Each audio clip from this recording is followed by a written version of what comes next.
For years, we were known as Central Veterinary Associates, and we know that some of you were not exactly thrilled with the services that were provided.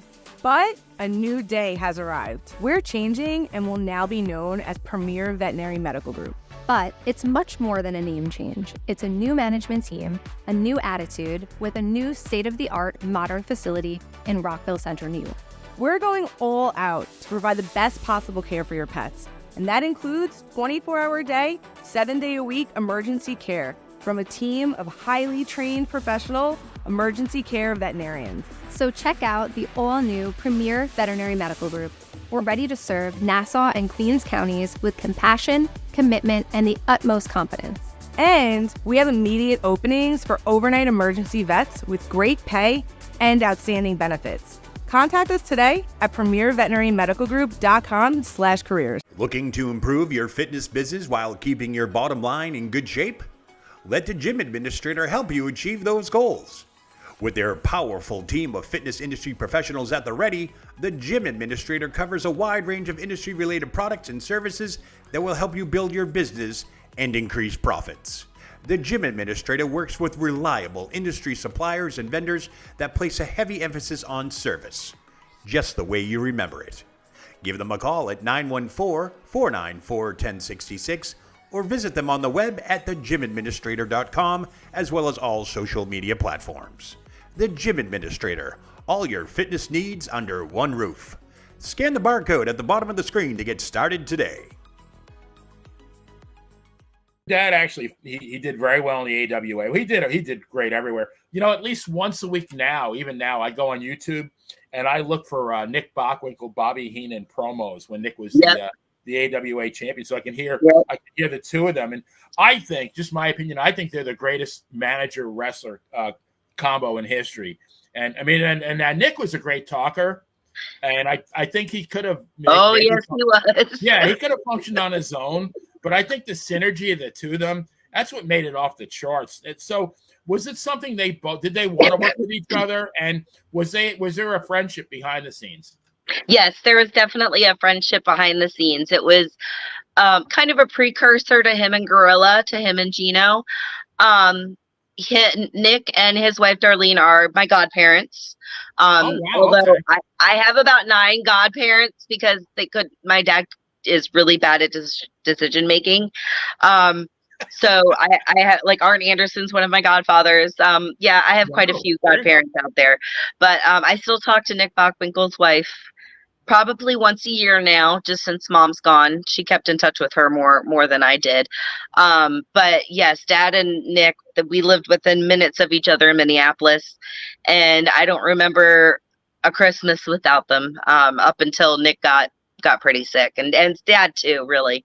Right around the time I got married in 2001 is kind of when, you know, his illness took great effect and Nick wasn't doing too well. And yeah. I really do think that your dad, I mean, the combination of the two prolonged his reign because, you know, he was getting on there in years, Bockwinkel. He was actually in his early 50s, but I mean, they were just so over. They were just both such heat magnets that it was hard to take the title off of him. Right. Yeah, I mean, actually, that's a great transition. You know, your dad's career can be characterized by long-term relationships, but he went to work for Ole Anderson in Georgia in 1979, apparently, and this is, you know, he met a very young Terry Bollea there, and he told Gagne you should hire him. I mean, given what we know about your dad, his intended, you know, to be a long-term relationship, he was unfortunately released within his first year in the territory. And we know, I mean, Ole has a reputation of being difficult to work with, or had a reputation of being difficult to work with. But I mean, with your dad's already impressive body of work, I can't imagine and somebody not wanting him. I mean, he improved anywhere he went. Do you have any kind of insight about what happened there? From what I understand is when Dad and Mom, I was maybe 4 months old when we left Minneapolis to go to Georgia, and we all lived in Lithonia, Georgia, in these apartments called the Falcon's Crest. Angelo Mosca on one side, Jack Black Blackjack Lanza on the other side, Terry downstairs. You know, it was just all wrestlers. And some wives, my mom pretty much cooked for everyone because she's Italian. She cooks for everyone. Nice. And obviously I'm Italian because I talk with my hands, so I'm sorry. So he got there and he just wasn't able to, like I said, Vern and Vince got him. They got the fact, just let him do his thing, you know, and Ole tried micromanaging too much. But then my dad's mother passed away. And being that he lived with her his entire life because he took care of her from the time he was in 8th grade, so she always lived with us. He just felt it was like a bad omen, and he cut ties and went back to Minneapolis. At least that's the way they tell me. So yeah, official story. Yeah, I'll take it.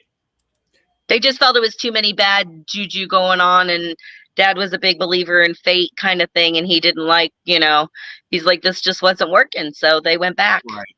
Yeah, no, I get that.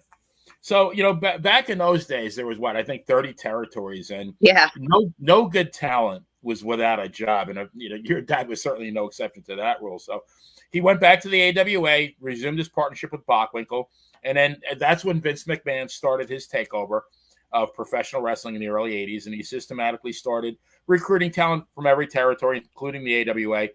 And like we talked about before, he was able to convince all the talents to break their existing commitments. But, you know, there was that one man, and that was your dad.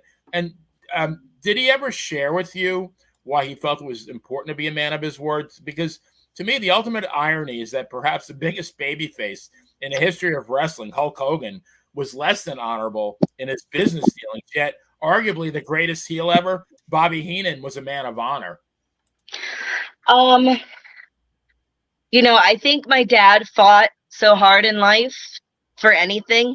I've heard stories where he didn't eat for days so his mom and grandmother could eat. And I just think he fought so hard through life that he believed in honor and integrity. And he knew that even if you didn't have a dollar to your name, if you had your honor and integrity, that was still made you the richest man in the world. No argument here. Yeah, can't argue with that. Yep. Wealth in droves. You know, Benny said it, greatest heel in the business. You know, kind of touching on the heat. This is 1975. He's in Chicago.